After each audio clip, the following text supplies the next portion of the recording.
So now I'm going to review with you the weekly cleaning procedures for this toaster, and that's weekly or as needed. And that includes all the daily cleaning procedures as well as cleaning the platen. And I'm going to show you how to do that right now. So the one thing that I've done is I've had the toaster turned off for approximately 20 minutes because you're going to want to let the platen cool down to less than 350 degrees, and it's very important that it's less than 350 degrees when you're doing this. So the first thing I'm going to do is I'm going to take these white kitchen towels and I'm going to place them on the landing zone.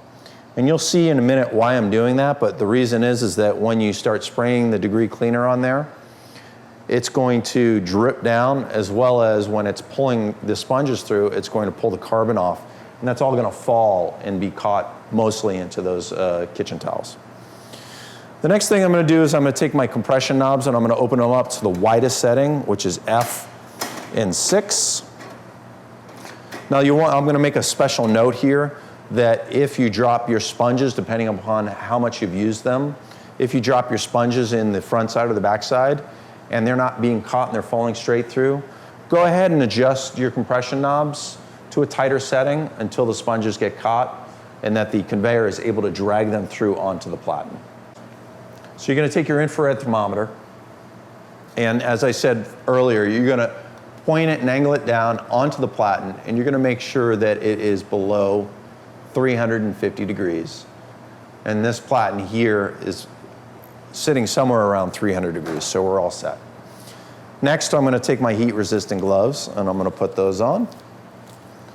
And then I'm going to take the degree grill cleaner, and I'm going to spray the platen liberally.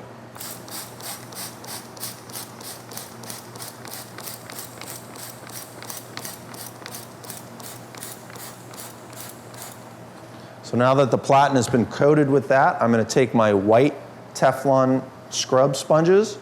I'm going to dip them in the sanitized solution. I'm going to wring them out just a little bit so they're not sopping wet. I'm going to place them onto the platen in the conveyor belt, and I'm going to turn the toaster back on, and I'm going to hold down the safety knob on the top, and that's going to allow the conveyors to pull the sponges through.